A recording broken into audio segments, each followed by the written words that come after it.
Salut à tous et bienvenue sur IGTV, on se retrouve pour une vidéo fluff. Alors vous voyez, j'écoute ce que vous me demandez, vous me demandiez du fluff, donc là vous allez être servi. Et là, bien servi d'ailleurs, parce que c'est un passage qui est vraiment très intéressant, qui est tiré de Sombre Imperium. Donc Sombre Imperium, c'est un roman qui parle enfin de la fin de la croisade Indomitus, avec Robert Guilliman, tout ça. Et là, il y a un passage, un chapitre qui s'appelle L'Inférieur de Cole, que je trouve vraiment très très très riche en termes de fluff, où il y a vraiment beaucoup de choses. Et donc je me suis dit que j'allais vous en faire une vidéo. Allez, on y va, asseyez-vous, prenez du popcorn, c'est parti. Alors, petit disclaimer de rigueur, cette vidéo, elle est extraite de IGTV 2018. Et oui, c'est une vidéo qui a quelques années, mais j'avais envie de la remettre sur le devant de la scène. Pourquoi ? Parce que l'algorithme de YouTube fait que les vieilles vidéos ne réapparaissent plus, ne sont plus suggérées. Et comme c'est un passage qui me paraît vraiment très intéressant, eh bien j'ai envie de lui redonner sa chance 5 ans plus tard. Donc pour l'essentiel, c'est la vidéo de 2018, mais je l'ai quand même un petit peu remasterisée. J'ai rajouté quelques petites choses, un petit peu de musique aussi, parce que je trouve que ça manquait. Voilà, allez, bon visionnage. De quoi ça parle ? Eh bien ça parle tout simplement d'une conversation qu'il y a entre Robert Guilliman et une machine. Alors, quelle machine ? Eh bien, en fait, on apprend qu'au cœur du vaisseau spatial de Robert Guilliman, dans une salle secrète, protégée, ultra blindée, à tel point que même Robert Guilliman se dit que même si son vaisseau devait être détruit, il suppose que cette salle-là ne le serait pas. Et bien du coup, il y a une pièce avec une vingtaine de têtes qui sont dans des bocaux, en fait, un petit peu moi ça me fait penser à Gun, si vous connaissez un petit peu. Il y a un petit peu cette image-là. Et bien du coup, Belisarius Cawl a construit en fait cette machine à l'intérieur du vaisseau de Robert pour pouvoir communiquer directement avec lui, et ce, quelle que soit sa position en fait dans la galaxie, et ce, sans aucune contrainte avec la grande faille en fait, parce que la grande faille en fait coupe les communications télépathiques. Et bien du coup, Belisarius Cawl a réussi à aller au-delà de ça. Et puis je vais vous expliquer un petit peu le fonctionnement un petit peu de cette machine. Donc l'idée, c'est que dans cette machine-là, vous avez un astropathe vraiment très particulier, mais un astropathe unique qui a la capacité en fait de bien synthétiser en fait les informations qu'il reçoit de façon très claire et très nette. L'idée, c'est que Belisarius Cawl envoie en fait un message astropathique, donc qui est très succinct, qui est très clair, un petit peu comme des instructions ou comme des valeurs, un petit peu. Il n'y a pas vraiment de notion, parce que d'habitude, quand on envoie en fait des messages astropathiques, c'est plus des sensations, des émotions, des choses comme ça. Et là, en fait, c'est vraiment plus envoyé directement comme des informations. Et le gros avantage de ces informations brutes, c'est qu'elles ne peuvent pas être corrompues en fait par le chaos ou par des gens mal intentionnés, ni déformées par le warp. Et c'est vraiment ça qui fait la richesse en fait de cette machine. Alors, cette machine, au bout vous apprend aussi qu'en fait elle est constituée non seulement bien sûr de technologie humaine, mais aussi de technologie Xenos que Belisarius Cawl a emprunté aux différentes races, aux Eldar on imagine, aux Necrons on imagine, et donc du coup son existence est par essence même un petit peu blasphématoire, parce que étant donné que l'Adeptus Mechanicus ça n'est pas censé réutiliser des technologies Xeno, mais uniquement des technologies humaines qu'il aurait pu redécouvrir ou inventer, même si l'invention est plus ou moins proscrite du 41e millénaire.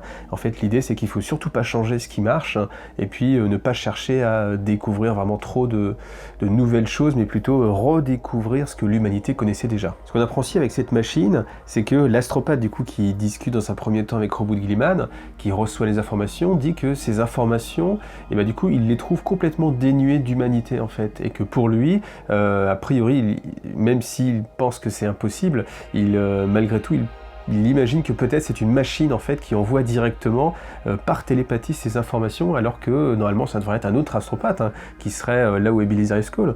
Et c'est ça qui est une des premières choses vraiment intéressantes, c'est qu'a priori, j'en ai convaincu quasiment, cette machine qui envoie des informations, c'est justement une machine et pas un astropathe. Ce qui veut dire que Belisarius Cawl aurait pu créer déjà une machine qui aurait des capacités psychiques. Alors quant à la machine elle-même, elle s'appelle l'Inférieur de Cawl. Déjà rien que ce titre, en fait, c'est assez intéressant.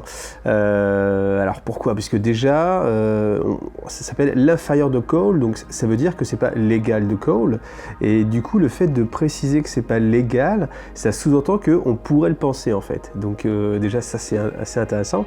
Et d'autre part, le titre, en fait, on l'a bien sûr avant le début du chapitre, donc on se demande ce que ça va être, l'Inférieur de Cawl. Et quand on voit qu'il discute avec Robert Guilliman, on peut se demander aussi si l'auteur n'a pas voulu essayer de faire passer un petit message et mettre en fait cette interrogation et se dire est-ce que du coup Cole ne serait pas justement supérieur à Robot de Gilliman et est-ce qu'on n'aurait pas là quelqu'un qui serait supérieur à un Primarque, et c'est pour ça que du coup il laisse peut-être présager ce petit titre de chapitre inférieur de Cole et voilà, donc voilà, après ça c'est juste mes petites supputations personnelles.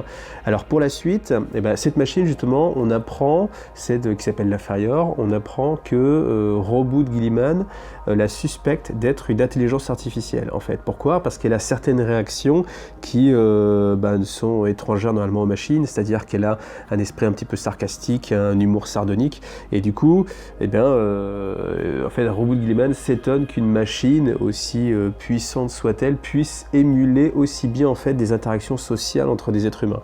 Et la raison avancée par la machine, c'est que simplement elle dit, en fait, Belisarius Cawl a préprogrammé en fait à l'avance toutes les possibilités mathématiques du futur et simplement le code en fait qu'il transmet par le biais de l'astropathe va activer une de ces lignes de probabilité et de fait la machine va pouvoir répondre et émuler justement toutes ces interactions sociales parce que tout a été programmé à l'avance par Belisarius Cawl. Alors pour ceux qui aiment bien la littérature un petit peu de science-fiction, si vous connaissez Isaac Asimov et son œuvre Fondation, là on est complètement dedans en fait. L'idée elle est là, l'idée de Fondation. Bon, je fais un petit parallèle, mais c'est de se dire qu'en fait il est possible de mathématiquement calculer toutes les interactions sociales qu'il peut y avoir sur une espèce à partir du moment où l'espèce est suffisamment grande et que l'individu s'efface par rapport à la quantité énorme et absolue des représentants en fait, de cette espèce. Et c'est un petit peu ce que nous dit.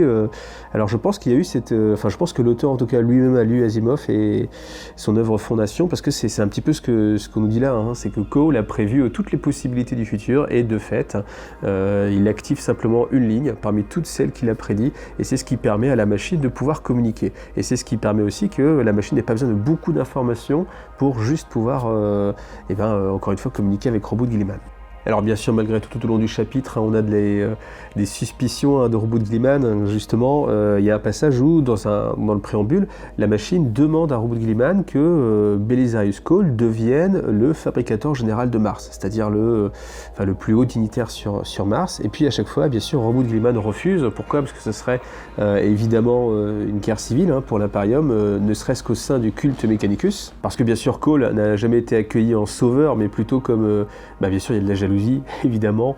Il y a aussi des doutes, savoir, il a remis en cause le travail de l'empereur, voilà, donc c'est un petit peu compliqué, évidemment, et bien sûr, le fabricateur général de Mars actuel n'accepterait sans doute pas cette nomination facilement, et donc du coup, guerre civile, et bien sûr, l'Imperium ne peut pas se permettre de rentrer dans une guerre civile avec le culte Mechanicus, donc du coup, voilà, pas de nomination. Et c'est là où la machine suggère justement que son créateur, donc à savoir Belisarius Cawl, est un personnage extrêmement puissant. Pourquoi ? Parce que tout simplement, il a été le seul à être capable non seulement de reprendre les travaux de l'empereur sur les primaris, enfin sur l'espèce marine, mais justement d'en faire des primaris, c'est-à-dire d'améliorer le travail de l'empereur.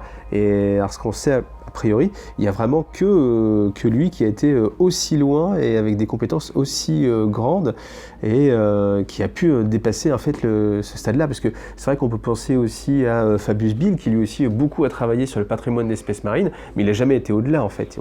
Il a eu quelques expérimentations, mais aucune à un niveau aussi puissant que ce que peut être justement un primaris et une amélioration aussi spectaculaire en fait du patrimoine génétique des espèces marines. Et c'est justement au sein de cette conversation qu'a justement la machine, enfin l'inférieur et puis Gilliman, que la machine se dit, dans l'éventualité où justement les seigneurs de Mars s'allieraient pour détruire Belisarius Cawl, elle demande en fait à Robot de Gilliman de la sauver en fait. Et là du coup Gilliman rigole et dit bah voilà, ça y est, là tu prouves que justement tu es une machine pensante et pas simplement une émulation, parce que sinon tu ne t'inquiéterais pas pour ta vie.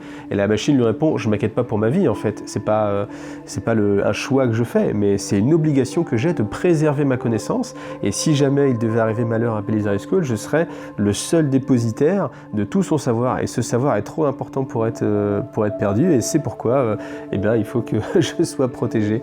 Donc voilà, ça c'est un petit passage aussi assez sympathique qui tend quand même à faire penser que ben voilà, cette machine elle n'est pas aussi innocente ce qu'elle pourrait bien vouloir laisser croire.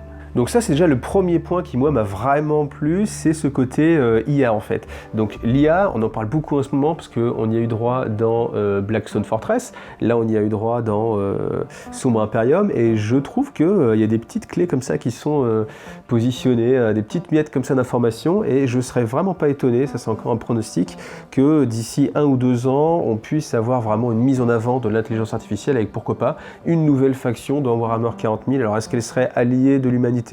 Est-ce qu'elle serait un petit peu comme le Mechanicus ou avec ses propres aspirations? C'est vrai que c'est un petit peu difficile à imaginer, mais je pense que justement ça serait une faction qui serait assez riche parce qu'elle aurait sa propre vision des choses et elle pourrait être aussi bien antagoniste que justement alliée, donc ça permettrait fluffiquement parlant de pouvoir jongler beaucoup plus facilement qu'une faction comme les Tyrannides par exemple, qui eux peuvent s'allier avec personne. Donc c'est vrai qu'en termes de scénario, il n'y a pas grand chose à en faire, alors que les Nécrons, vous voyez, dans la nouvelle façon dont ils sont traités, c'est plus des machines sans âme, c'est au contraire de la manipulation, on se croirait dans le trône de fer, hein, donc c'est pour ça que c'est intéressant. Voilà, c'est mon petit pronostic, je pense et j'espère au fond de moi, parce que vous savez que j'aime bien tout ce qui est un petit peu machine, etc., qu'on va se retrouver bientôt, d'ici quelques années, avec une armée centrée sur justement l'intelligence artificielle. Après, ce qui est aussi très intéressant, c'est le rapport que va faire la machine sur les activités de Belisarius Cole. Donc on apprend qu'actuellement, il travaille en fait sur les pylônes, donc il essaie en fait de reproduire la technologie des pylônes, hein, celle qu'on pouvait trouver sur Cadia, et qui justement permettait de contenir le warp. Il essaie de la reproduire, mais malheureusement, pour l'instant de ses études, il avoue de lui-même qu'il n'est pas encore à un niveau comparable à la science en fait des Nécrons, et ça c'est quelque chose qui est assez significatif, parce qu'un adepte du culte Mechanicus ne dirait jamais qu'une technologie Xeno est un tant soit peu supérieure à l'humanité, et le fait d'accepter aussi facilement qu'une race comme les Nécrons puisse avoir une compréhension meilleure de l'univers, eh bien ça prouve bien aussi là que si ce n'est la machine, c'est-à-dire l'inférieur, mais aussi Belisarius Cole et s'est détaché en fait du Mechanicus, même si son but reste de sauver l'humanité, c'est pas forcément en accord avec les préceptes élémentaux en fait de l'Adeptus Mechanicus. Voilà, je m'arrêterai là pour cette partie. En tout cas, ce qui est certain, c'est qu'il y a une possibilité qu'une IA soit utilisée au sein de l'Imperium, et nulle part d'autre que dans la barge de bataille de Roboute Guilliman. Donc c'est dire que en fait c'est toujours la même chose, hein. On vous interdit de faire des choses, mais ceux qui sont au pouvoir, bah